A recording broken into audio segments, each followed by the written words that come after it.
So hello guys, welcome to be well Vigyan. मैं प्रतीक शर्मा। तो आप लोगों को ये शक्ल काफ़ी टाइम बाद जो है देखने को मिली होगी। तो कईयों के मेरे पास मैसेज भी आ रहे थे कि भैया क्या हो गया, वीडियो नहीं आ रही।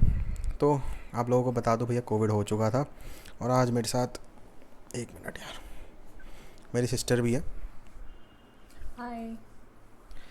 तो हम लोग जो है अपना कोविड का एक्सपीरियंस यहाँ पर जो है थोड़ा बहुत शेयर करने का सोच रहे थे। हमने कहा कि चलो कोविड का एक्सपीरियंस जो है अपना शेयर करते हैं कि हमारे साथ क्या क्या हुआ, ताकि उस चीज़ से आप लोगों को भी जो है थोड़ी बहुत हेल्प मिल सके। अगर आपको होता है तो, वैसे तो ना ही हो भैया, भगवान की रहे आप लोगों पे कृपा, और ना ही हो। पर अगर होता है तो हमारा एक्सपीरियंस आपको ये रहेगा कि किस तरीके से आप उस चीज़ को टैकल करोगे। तो पहले आप बताओ, मैं बताऊँ? पहले तू बता दे। देखो जी, मेरा बर्थडे आता है 18 अप्रैल, 18 अप्रैल को। और उसी दिन को जो है मेरे को फर्स्ट सिम्टम भी आ गया। तो बहुत ही बढ़िया बर्थडे हो गया मेरा। तो उस पहले सिम्टम में मेरे को फ़ीवर चढ़ा 99। अगर एक्जर्शन का होगा, क्या दिक्कत है, कोई दिक्कत नहीं है। अब वो फ़ीवर रहा 19 को भी, और अच्छा 18 की रात को जो है मेरे को 100 तक पहुंच गया। मैं कहा होगा कोई वायरल इन्फेक्शन। नॉर्मल डॉक्टर से बात करी, उसने कहा भाई कोविड का डर है। तो मैं कहा देख लो। तो उसने कहा चल सेफ्टी के लिए तो एक काम कर, अभी पैरासीटामोल या वही ले ले, जो भी अपनी रहती फ़ीवर वगैरह की। पैरासीटामोल, डोलो, कई सारी हैं, तो वो ले ले, उससे अगर उतरता है तो ठीक है। मैंने ली, वो 99 से 100, 100 से 101 पहुँच गया। उतरा ही नहीं। तो डाउट हुआ हमें। अच्छा, उस टाइम पे इतनी मारामारी थी कि कोई भी लैब के अंदर जो है टेस्ट या कुछ भी नहीं हो रहा। तो हम लाल पात देख लिया, 1 mg, और कई सारे ऐप्स में हमने देख लिए, कहीं पर भी बुकिंग एक एक महीने की बाद की मिल रही है। तो हमने कहा यार अब ये तो बड़ा चक्कर हो गया। जैसे तैसे करके बड़ी मुश्किलों से लाल पात से ही हमने एक बंदा बुलवाया। और 20 तारीख को जो है, मतलब मेरे को सिम्टम आने से 2 दिन बाद, 18 को मेरे को पहले सिम्टम आया था, और 20 तक मेरा 100, 101, 102 बुखार कंटिन्यूस मतलब रह रहा था। कम नहीं हो रहा था। मैं डोलो लूँ या ना लूँ 650 की, या पैरासीटामोल, कुछ भी कहो आप उसे। 20 को टेस्ट हुआ हम सबका, और 21 को जो है रिपोर्ट आ गई। तो ये अच्छी चीज़ लगी कि लाल पात ने ये काम अच्छा किया कि एक दिन में रिपोर्ट दे दी, और उस वजह से इलाज जो है जल्दी स्टार्ट हो गया। नहीं तो बाकी जो मैंने देखा है कि एक हफ़्ते बाद आएगी, एक हफ़्ते में बंदा ही इधर से उधर हो जाता है यार। तो अब रिपोर्ट आई, और मदर की जो है मेरी नेगेटिव आई, बाकी हम सबकी पॉजिटिव आई। तो मैं डॉक्टर से बात करी, मैं कहा सर ये अब क्या करें। और सी टी वैल्यू जी, सबसे कम जो सी टी वैल्यू, मतलब सी टी वैल्यू ऐसी होती है, 35 में से जितनी कम आएगी ना उतना ही तुम्हारा सीवियर कोरोना बोला जाता है। तो मेरी 23 थी, इन सब की 24, 25 ऐसे थी। और सबसे कम मेरे फादर की थी 29। 29-30। हाँ, 29-30 दो वैल्यूज थी। 29, 30 ऐसी आई थी। तो हमने कहा इन्हें तो बहुत हल्का है, इन्हें तो क्या ही होगा। और सबसे ज़्यादा मैं ही 23 थी। तो क्या करते, चलो। तो रिपोर्ट आई, डॉक्टर से पूछा तो उन्होंने कहा नहीं, नेगेटिव नहीं है, तुम्हारी मदर भी तुम्हारे साथ ही रही है, क्योंकि 18 से सिम्टम आए हैं, 18, 19, 20, 21 को आई रिपोर्ट। तो वो कह रहे तब तक तो हो ही जाएगा, अगर नेगेटिव भी आ गई, चांस की बात है तो। हमने कहा चलो जी, सारे पॉजिटिव हो ही गए, अब क्या करें। दवाइयों को हमने कर दिया इलाज स्टार्ट, जैसे जैसे डॉक्टर ने कहा। अब मैं दवाइयों के नाम नहीं लूँगा यहाँ पर, लेकिन आपको हाँ ये बता सकता हूँ लाइन ऑफ ट्रीटमेंट किस तरीके से रहता है इसका। इसमें मेनली जो एंटीबायोटिक दी जाती हैं, स्टीरॉयड बहुत ही सीवियर केस के अंदर दी जाती हैं, जो कि दी गई हमें। हम लोगों को दी गई। हम दोनों को स्टेरॉइड्स दी गई थी। दी गई थी। तो देखो अब हुआ क्या कि अब जैसे टेक्निकली मेरे को 18 सिम्टम आए, 21 को रिपोर्ट आई। रिपोर्ट आने तक और उसके बाद जो है, मतलब मेरा फ़ीवर नहीं उतर रहा था। मैं, आप यूँ लगा लो, 650 जो पैरासीटामोल होती है, उसे हर 6-6 घंटे में बोला जाता है। बहुत इमरजेंसी केस है तो 4-4 घंटे में। लेकिन मेरा केस ऐसा था कि मैं इसको 2.5-3 घंटे में भी लिया है मैंने, तो भी मेरा 103, हाँ 21 के बाद मेरा 103-104 तक पहुंच गया था। 18, 19, 20 तक तो 102, 103 ऐसे चल रहा था। फिर 21 जब रिपोर्ट आ गई, क्योंकि टाइम जैसे जैसे बढ़ता ही इफेक्ट करेगा कोरोना, तो 104 तक मेरा पहुंच गया था। मैं कहा ये तो बड़ी गड़बड़ हो गई। डोलो लेके देख ली, पैरासीटामोल लेके देख ली, क्रोसिन लेके देख, हालांकि सॉल्ट सेम है सब में, कुछ फ़र्क नहीं है, लेकिन मैं कहा चांस ले लेते हैं एक बार किसी से भी। 103 से, मतलब यूँ लगा लो, अब अगर 103 है तो वो 102.5 आ जाएगा, ज़्यादा से ज़्यादा 102.3 आ जाएगा।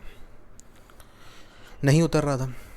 तो लगभग आप यूँ लगा लो कि 18 से मेरा 25-26 तक जो है ऐसे ही हाल रहा।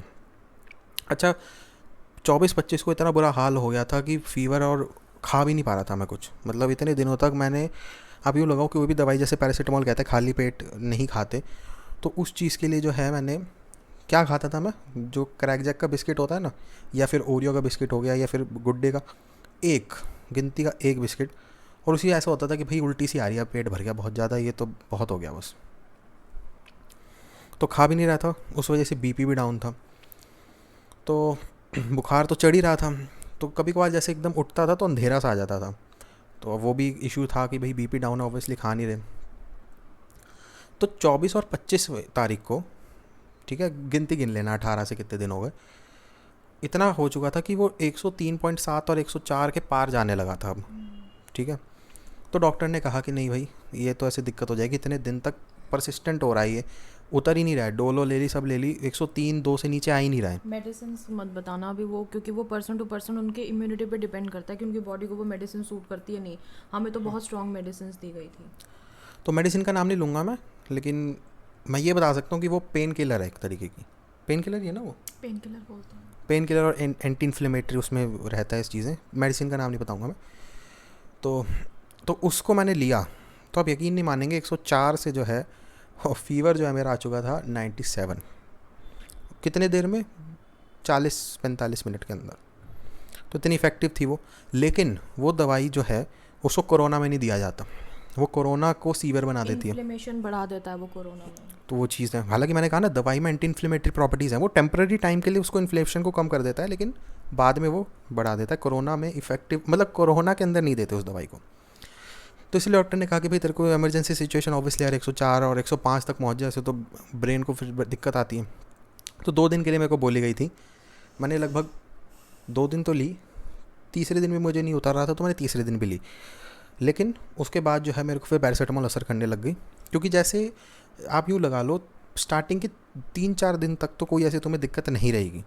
मतलब जैसे 18 से 21 तक जो है, 19 20 21 या 22 तक भी ले लो, मतलब मुझे ऐसी दिक्कत नहीं थी, 102 101 ऐसे ही चल रहा था। लेकिन जो उसके बाद का जो पीरियड रहता है, 5वां 6वां 7वां 8वां दिन, वहाँ पर हालत ख़राब हो गई थी। उसमें मुझे वो जो है मेडिसिन लेनी पड़ी, और उसी से जो है फिर मेरा बुखार उतरा।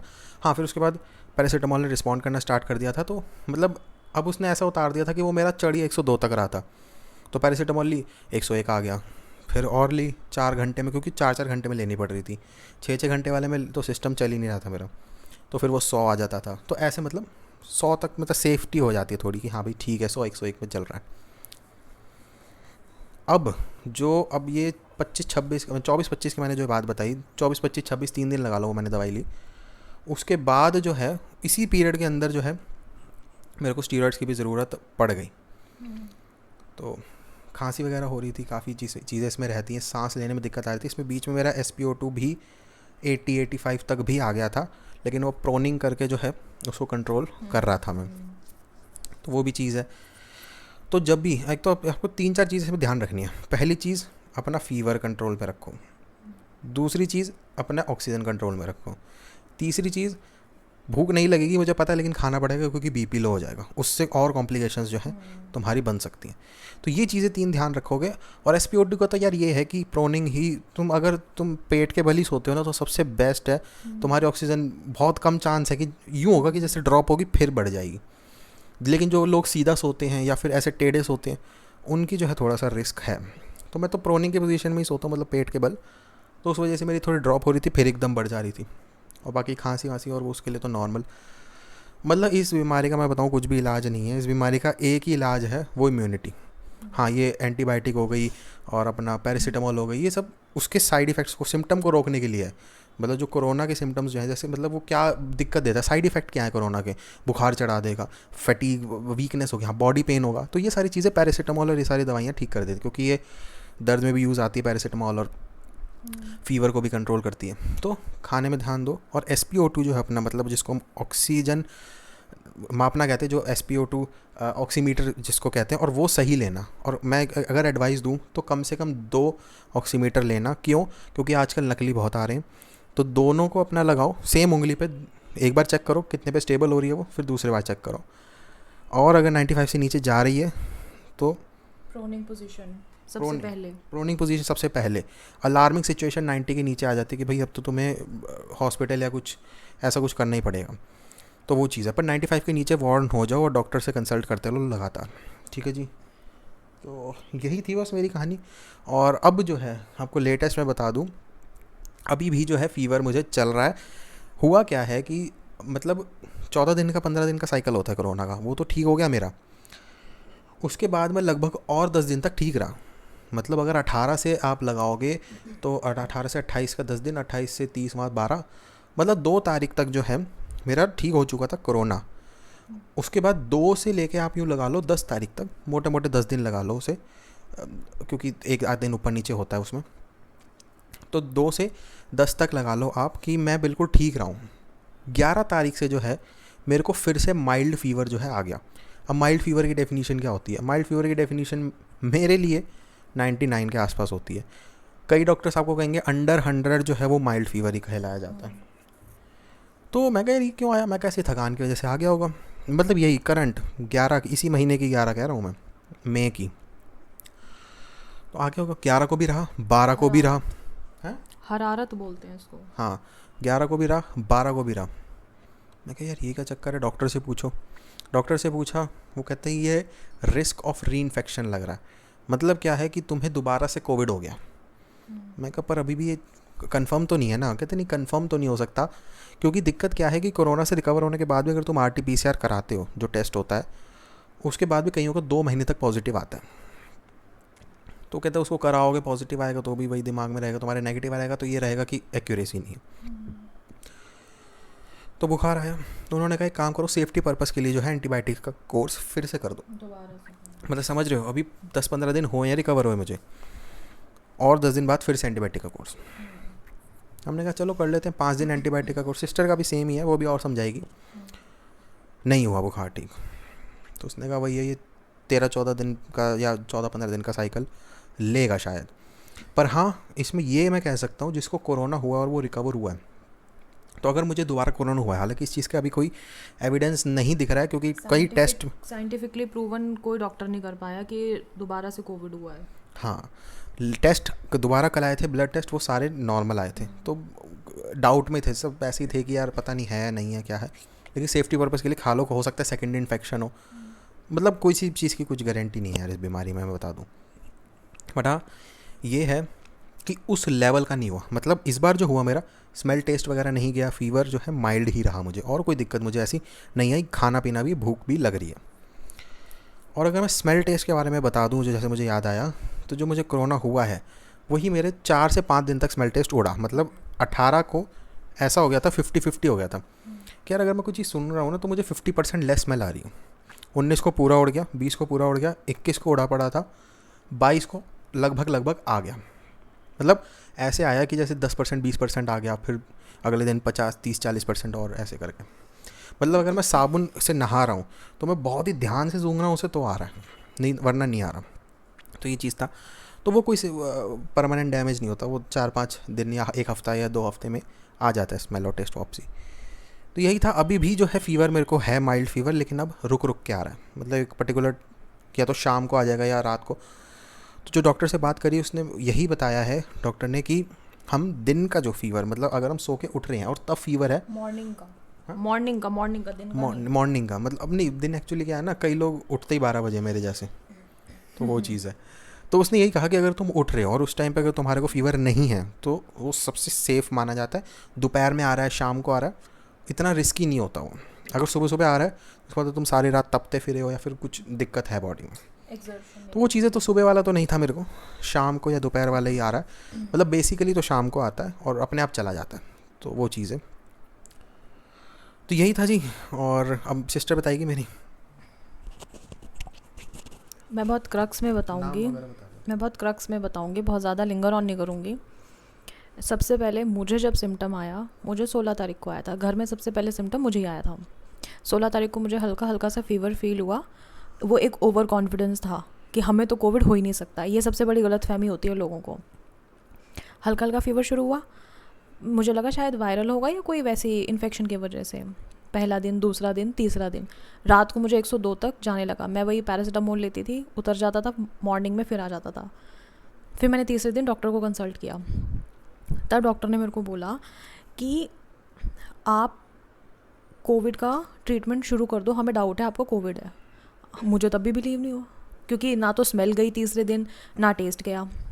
4th डे से मतलब कि डॉक्टर ने कंफर्म कर दिया कि अब अगर नहीं जा रहा ना फीवर तो कोविड का ट्रीटमेंट शुरू कर दो। वही जो स्टैंडर्ड ट्रीटमेंट होता है, हमारा कुछ डिफरेंट नहीं, विटामिन वगैरह और आपका पैरासीटामोल, वही जो स्टैंडर्ड ट्रीटमेंट होता है। एंटीबायोटिक्स खाए को दी थी 5 दिन के लिए। तो 4th डे से मेरा ट्रीटमेंट शुरू हो चुका था। 5th डे से मुझे सिम्टम्स आ गए प्रॉपर। मेरा भी स्मेल और टेस्ट बिल्कुल चला गया, सडनली चला गया। ये भी नहीं कि धीरे धीरे जाए, एकदम से 5 दिन मेरा स्मेल और टेस्ट चला गया। फिर उसके बाद 5th डे हो गया, तो फिर तो मैंने डॉक्टर को फिर तो कंफर्म हो ही गया था। खैर 4th डे से मेरा ट्रीटमेंट शुरू हो चुका था। अब सबसे क्रूशल होता है 5th डे के बाद का पीरियड। 5 to 10 डेज़ जो बोला जाता है कि सबसे क्रूशल है, वो हमने एक्सपीरियंस किया है। 5th डे तक तो आपको पता नहीं चलेगा, आपको लगेगा हाँ नॉर्मल फीवर है, आप अच्छे से मतलब कि थोड़ा बहुत थकावट होगी, बहुत ज़्यादा कुछ नहीं होगा। अच्छा, मेरा फीवर मैक्सिमम 102 तक गया था, मेरा बहुत ज़्यादा डाउन नहीं गया फीवर। तो फिर ये सब हुआ। तो फिर 5th डे के बाद क्या हुआ, अचानक जिस दिन मेरा स्मेल और टेस्ट चला गया था, उसके बाद भयंकर खांसी शुरू। भयंकर खांसी मतलब नॉर्मल भी नहीं। अब जैसे मैं बात कर रही हूँ, इस दौरान में कम से कम 20 से 25 बार खांसी हो जाती थी मुझे, इतनी भयंकर खांसी। 6ठा दिन 7वां दिन वो बढ़ती गई। अब 7th डे के आसपास फिर हमारे स्टेरॉइड शुरू कर दिए डॉक्टर ने कि अब ये नॉर्मल तो नहीं है खांसी, अब आपको स्टेरॉइड लेने पड़ेंगे। तो लगभग 5 दिन हम लोग स्टेरॉइड पे थे। मेरे 5 दिन स्टेरॉइड चले थे, बहुत हैवी डोज नहीं, नॉर्मल। उसके बाद थोड़ा बहुत मतलब 5 दिन लिया था, तो वही मतलब 12-13 दिन के आसपास हो गए थे मुझे। फिर अचानक उसी दौरान पापा की तबीयत अचानक से ख़राब होना शुरू हो गई। पापा को कितने दिन हो गए थे उस वक्त, मुझे अगर 12-13 दिन हुए थे तो पापा को 8th और 9th डे होगा उनका, मैक्सिमम 10वां दिन होगा उनका। तो मैं ऑलमोस्ट, अब मेरे को अगर 12-13 दिन हो गया तो मैं ऑलमोस्ट रिकवरी स्टेज पे थी अकॉर्डिंग टू डॉक्टर्स। तो बट खांसी वांसी वो वीकनेस बहुत ज़्यादा थी। हालांकि मुझे फ़ीवर का इतना इशू नहीं रहा, मेरा फ़ीवर ठीक हो गया था और मेरे थोड़ा स्मेल और टेस्ट वापस आना शुरू हो गया था। भाई 4-5 दिन तक रहा था स्मेल टेस्ट का इशू, फिर धीरे धीरे आया, एकदम से नहीं। फिर पापा के अचानक 10th और 11th डे के आसपास उनकी तबीयत ख़राब होनी शुरू हो गई। अब घर पे सबकी तबीयत बहुत ख़राब थी क्योंकि सिम्टम सबसे पहले मुझे आया था, तो मैं भी थोड़ा रिकवरी स्टेज पे मैं ही सबसे पहले पहुंची थी। फिर उस दिन पापा को हॉस्पिटल लेके जाना पड़ा, मतलब इतनी सिचुएशन उनकी ख़राब हो गई थी। तो हॉस्पिटल लेके, सैचुरेशन उनके तो जब घर में चेक कर रहे थे तो घर में तो ठीक थी। उनको अचानक से ना खांसी वासी आने लगी थी, बहुत ज़्यादा खांसी आने लगी थी और एकदम उनकी हालत, थोड़ा सा ब्लड आया था। हाँ, तो उनको फिर सेम डे हॉस्पिटल लेके गए। 27th की बात है ये, 27th को उनको हॉस्पिटल लेके गई मैं कि एक बार चेकअप करा लाएँ कि क्या दिक्कत है। तो हम लोग गए, तो वहाँ जा कर के सैचुरेशन चेक किया तो उनका सैचुरेशन 88 था। मैंने बिल्कुल जाते ही जैसे एंट्री करी, तो एंट्री पे जाते ही वो कोविड डिपार्टमेंट अलग बना होता है, वहाँ जाते ही सबसे पहले ऑक्सीजन चेक करी तो उनका 88 था। अब वो तो बहुत सीरियस, मतलब पापा की थोड़ी इम्यूनिटी भी बहुत अच्छी इम्यूनिटी नहीं थी पापा की, तो 88 सैचुरेशन था। तो फिर वहाँ पे डॉक्टर्स को डाउट हो गया कि ये थोड़ा सा सीवियर मामला हो रहा है, तो उन्होंने बोला आप इनका HRCT कराओ। तो HRCT उन्होंने लिख दिया, तो सेम डे मैं HRCT करा लाई। फिर HRCT की अब रिपोर्ट ये था कि नेक्स्ट डे आनी थी, सेम डे नहीं आती। तो उस दौरान उनको ऑक्सीजन, अब HRCT कराने के लिए मुझे कहीं और जाना था, किसी और हॉस्पिटल में जाना था। तो फिर वहाँ से जब मैं वापस लेके आई तो इस दौरान एक्सर्शन हुआ, थोड़ा सा दूर था हॉस्पिटल जहाँ सिटी होना था, वहाँ से जब मैं वापस लेके आई तो थोड़ा उनको एक्सर्शन हो गया। और जब वापस आके ऑक्सीजन चेक करी तो उनकी ऑक्सीजन 80 के आसपास थी, मतलब एक्सर्शन में ऑक्सीजन उनकी कंटिन्यूसली डाउन जाती जा रही थी। फिर उनको वहाँ पर ऑक्सीजन सिलेंडर वगैरह लगाया, ऑक्सीजन उनको लगाया, हमने डॉक्टर्स ने लगाया कि अब थोड़ा इमरजेंसी सिचुएशन हो गई है। तो मतलब प्रोनिंग उनको कराते कैसे, उनका मतलब वो थोड़े से हैवी थे, उनका वेट बहुत ज़्यादा, तो वो प्रोनिंग उनको इतना इफ़ेक्टिवली काम वो लेट नहीं पाते उल्टा बेसिकली। तो वहाँ पे ऑक्सीजन लगाई। अब उनको थोड़ा सा वो पैनिक बहुत करते थे, तो उन्होंने पैनिक किया कि नहीं मेरे को घर लेके चलो, या जो भी था, उनको बहुत इशू हो गया। तो वहाँ मतलब उनको कंफर्टेबल नहीं लग रहा था क्योंकि बहुत सारे कोविड पेशेंट्स थे और हो जाता है, अनईजीनेस सा उनको लग रहा था। तो फिर उनको वहाँ से ऑक्सीजन, जब मैं उनको ऑक्सीजन हॉस्पिटल में दी थी तब उनकी ऑक्सीजन अराउंड 85 और 90 के बीच में आ गई थी जब उनको वहाँ पर ऑक्सीजन लगाई थी। तो फिर उसके बाद वो कह रहे नहीं मुझे घर लेके चलो। अच्छा लकीली हमारे पास घर में ऑक्सीजन का अरेंजमेंट था, मतलब जो कैन कैंस था, होते हैं ना कैन था। ऑक्सीजन के, सिलेंडर नहीं कैंस थे हमारे पास। तो डॉक्टर ने बोला कि ठीक है आप इनको ले जाओ अभी, क्योंकि HRCT की रिपोर्ट हमारी पेंडिंग थी, उससे पहले हमें पता ही नहीं था कि उनको निमोनिया है या क्या है या कोई और इशू है।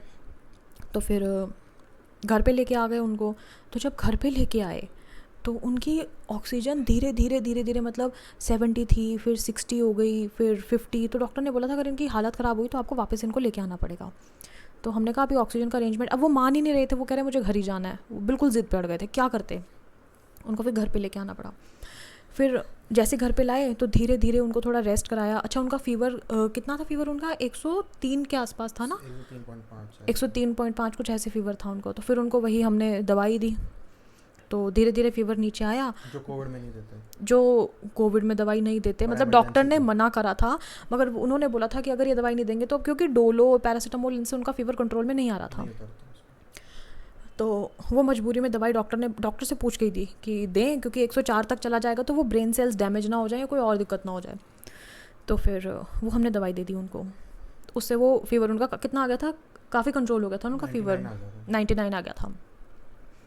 तो ठीक है फिर ये सब कुछ दिया। फिर उनको मतलब ये कि फिर उनको जैसे तैसे करके प्रोनिंग में, हालांकि वो प्रोनिंग में लेटने के उसमें नहीं थे, मतलब उनकी हालत ऐसी नहीं थी कि प्रोनिंग में लेटे, बट हमारी मजबूरी थी, हम क्या करते। हमने वापस हॉस्पिटल में फ़ोन किया, मतलब पता किया, तो वहाँ पर ऑक्सीजन बेड्स अवेलेबल नहीं थे जहाँ से मैं उनको हॉस्पिटल से लेके आई थी। वहाँ पे भर चुके थे। अब इतनी ऑक्सीजन तो, क्योंकि ऑलमोस्ट 27 की बात है ये, 27 अप्रैल की, पीक पर था कोरोना। तो फिर जैसे ये सब कुछ हुआ तो फिर वो कहते हैं आप ये अब इमरजेंसी सिचुएशन है, क्योंकि घर में ही 2-3 घंटे थे या 1-2 घंटे के आसपास ही उनकी ऑक्सीजन धीरे धीरे 40 तक हमने देखी है घर पे, 40 तक आ गई थी उनकी ऑक्सीजन। हम उनको प्रोनिंग कर रहे थे, हम ऑक्सीजन का जो कैन था उनको बार बार पंप दे रहे थे, बड़ी मुश्किल से वो 40 से 50 60 70 ऐसे मेंटेन हो पा रही थी। फिर जैसे तैसे करके हमको 27 की रात को कहीं बड़ी मुश्किल से बेड अरेंज हुआ हमारे लिए ऑक्सीजन का। तो हम उनको वहाँ पर लेके गए। उनको हॉस्पिटल जाते ही उनको गाज़ियाबाद में अरेंज हुआ था। तो हम जाते ही दिल्ली उनको, रहते हैं। हाँ, तो उनको जाते उनका ऑक्सीजन वगैरह चेक करा तो कुछ 70 के आसपास था उनका ऑक्सीजन। तो वो क्रिटिकल सिचुएशन थी। तो जाते ही उनको आईसीयू में एडमिट कर लिया कि ये तो पेशेंट बहुत क्रिटिकल है, इनको आईसीयू से नीचे हम बात नहीं कर सकते। बट लकीली वहाँ पर बेड अरेंज हो गया था हमारा। तो फिर आईसीयू में लेके गए, फिर वहाँ पर उनका ट्रीटमेंट वगैरह चला, जो भी था, ऑक्सीजन मतलब ठीक हो रही थी। अब फिर उसके बाद क्या था कि उन डॉक्टर्स ने पापा के सिम्टम्स को देख करके उन्होंने बोला हम HRCT की रिपोर्ट की वेट नहीं करेंगे, हम इनका ट्रीटमेंट शुरू कर देंगे, निमोनिया। ट्रीटमेंट निमोनिया का हम शुरू कर देंगे। तो हमें भी डाउट हो गया था, क्योंकि 70 और 40 तक ऑक्सीजन हमने घर में देखी है, तो वो डॉक्टर समझ गए थे कि ये श्योर शॉर्ट केस निमोनिया का है। उन्होंने ट्रीटमेंट शुरू कर दिया था। तो फिर ट्रीटमेंट शुरू करा, मतलब 27 को एडमिट हुए थे और 28, 29, 30, 31 ऐसे चलता गया। 30 तारीख तक अब उनको रेमडेसिविर भी लग रहा था इंजेक्शन। उससे क्या दिक्कत थी, उनके मुंह में छाले हो गए थे, तो उससे क्या हुआ, वो खाने पीने में बहुत इशू हो रहा था, ड्रिप लगा हुआ था, तो थोड़ा मतलब काफ़ी इशू हो गए थे। कुछ इंजेक्शंस रिएक्ट कर गए होंगे या क्या था पता नहीं, चलो वो भी दिया। तो 30 तारीख तक मतलब हालत तो ख़राब हो रही थी, बट ठीक है, ऑक्सीजन मास्क के साथ बात कर रहे थे, सब कुछ ठीक ठीक था। 1 तारीख को अचानक से अनाउंसमेंट हुई हॉस्पिटल में आईसीयू में कि सो एंड सो पेशेंट के जो भी घर वाले हैं वो आइए। पता चला उस रात उनको कार्डियक अरेस्ट आया, हार्ट अटैक नहीं, कार्डियक अरेस्ट आया। तो उस कार्डियक अरेस्ट में क्या हुआ, फिर डॉक्टर्स ने जैसे तैसे रिवाइव किया और उस रात उनको बोल दिया कि इनको वेंटिलेटर चाहिए। अब ये नॉर्मल ऑक्सीजन बेड वाला केस नहीं है, अब वेंटिलेटर कहाँ से लाएं। अब दिक्कत ये थी कि अगर जिस सपोर्ट पे वो थे उस सपोर्ट से हम उनको हटाते तो बहुत दिक्कत हो जाती। फिर वो निमोनिया का केस था, वो अचानक ही, मतलब मैं ये सारी स्टोरी आपको क्यों सुना रही हूँ, मैं आपको थोड़ी देर में बताऊँगी। तो उन्होंने बोला वेंटिलेटर पे आप वेंटिलेटर अरेंज करिए कहीं से भी। अब हम हर जगह हाथ पैर मारा, पूरी दिल्ली, यूपी, हरियाणा, जहाँ जहाँ तक हम कर सकते थे हमने मैनेज करने की कोशिश करी, बट कहीं वेंटिलेटर अवेलेबल नहीं हुआ। तो वहाँ पर जैसे तैसे ऑक्सीजन लगी थी, बट लकीली किसी पहचान के थ्रू उसी हॉस्पिटल में उसी बेड पे उनको वेंटिलेटर अवेलेबल हो गया, luckily after cardiac arrest. After cardiac arrest कुछ घंटे के अंदर। किस्मत थी, मतलब हम ये नहीं कह रहे कि ना उनको ऑक्सीजन भी मिली, उनको प्रॉपर रेमडेसिविर का इंजेक्शन भी मिला, उनको वेंटिलेटर भी उस दिन मिल गया, सब कुछ ठीक, मतलब ठीक तो नहीं, खैर उनकी हेल्थ तो ठीक नहीं थी, पर जो जो रिक्वायर्ड था टाइमली वो उनको मिलता गया। 1 मई की बात है, 1 मई को उनको कार्डियक अरेस्ट आया था। उससे पहले बात कर रहे थे, थोड़ा बहुत खा रहे थे, बहुत ज़्यादा तो नहीं, थोड़ा बहुत खा रहे थे। उनके ब्लड बहुत आ रहा था मुंह से, क्योंकि फिर फर्स्ट को कार्डियक अरेस्ट रात को आया है, फिर अगले दिन वेंटिलेटर पे, हाँ 180 के आसपास उनकी हार्ट रेट, उनका 180 के आसपास था, और सैचुरेशन 70-80 ऐसे फ्लक्चुएट कर रही थी। 2 मई को सुबह 10 बजे के आसपास पता किया था, तो डॉक्टर्स ने बोला ये इम्प्रूवमेंट हो रहा है इनकी हेल्थ में ना अचानक से, क्योंकि वेंटिलेटर पे थे, तो हमें लगा शायद कि वेंटिलेटर मिल गया तो ऑक्सीजन अब शायद, सैचुरेशन मतलब बहुत अच्छा तो नहीं था, बट वही 80 के आसपास सैचुरेशन था, और हार्ट रेट 125 के आसपास बताया था। 110 आ गया था। पहले 125 हुआ था, फिर बाद में 110 आ गया होगा, मुझे 125 का फिगर याद है। ये 10 बजे की बात बता रही हूँ, 2 मई को। और फिर अचानक से 1 बजे के आसपास, 1 सवा 1 के आसपास फ़ोन आया कि आप जल्दी से आईसीयू में आ जाइए, बहुत दिक्कत हो गई है, या क्या था, मतलब मैं और मेरा भाई, तो हम दोनों तो घर पे थे, मेरी मदर थी वहाँ पर, तो उनको बुलाया, तो फिर पता चला कि 1 बजे वो बचा नहीं पाए, वो चले गए, उनकी डेथ हो गई। कार्डियक अरेस्ट आया दोबारा, सेकेंड कार्डियक। अब हमने डॉक्टर से पूछा, तो उन डॉक्टर्स ने बोला कि इन सीवियर केसेस में कार्डियक अरेस्ट 48 आवर्स के अंदर 2 बार आता है। 48 आवर्स के अंदर 2 बार, अगर एक बार कार्डियक अरेस्ट आ गया ना कोविड पेशेंट को, जिसको निमोनिया है, 48 आवर्स के अंदर दोबारा आएगा। अगर वो पेशेंट वो कार्डियक अरेस्ट झेल गया तो वो बच जाएगा। हमारे पापा शायद नहीं झेल पाए, वो चले गए, उनको बचा नहीं पाए। मैं ये सब आपको क्यों बता रही हूँ कि ये सब जो हुआ है, इसको अगर किसी और के साथ, भगवान ना करे, अगर ऐसा कुछ उनको लगता है कि हालत बिगड़ रही है, हमारी थोड़ी सी गलती क्या हो गई थी कि पापा को आई थिंक 4th या 5th डे पे, जब उनको सिम्टम्स डेवलप हुए थे, जब उनकी रिपोर्ट पॉजिटिव आई थी, तब भी उनको कोई सिम्टम नहीं था। 4th या 5th डे पे उनको फीवर अचानक से 104 103 के आसपास चला गया था। 4th 5th डे की बात है ये। 5th डे से जब सिचुएशन ख़राब होनी शुरू होती है, उनको 4th डे से ही एकदम 103 104 फीवर चलना शुरू हो गया था। वहाँ पर हमको उसी वक्त HRCT करा लेना चाहिए था, हमसे ये थोड़ी गलती हो गई।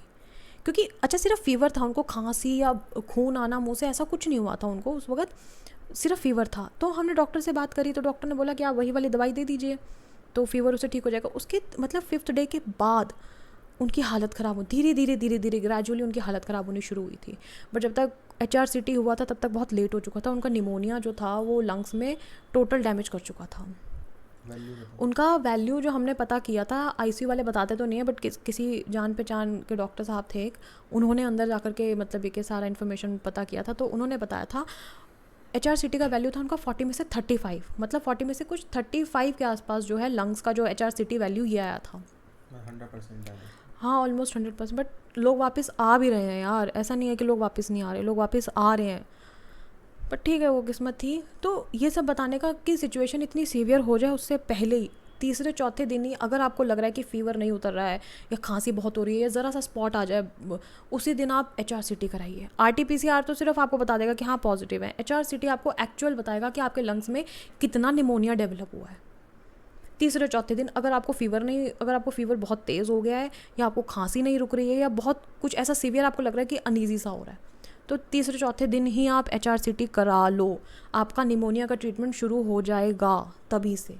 तो जो हमारे साथ हुआ है वो फिर बहुत लोगों के साथ शायद ना हो। ये स्टोरी है।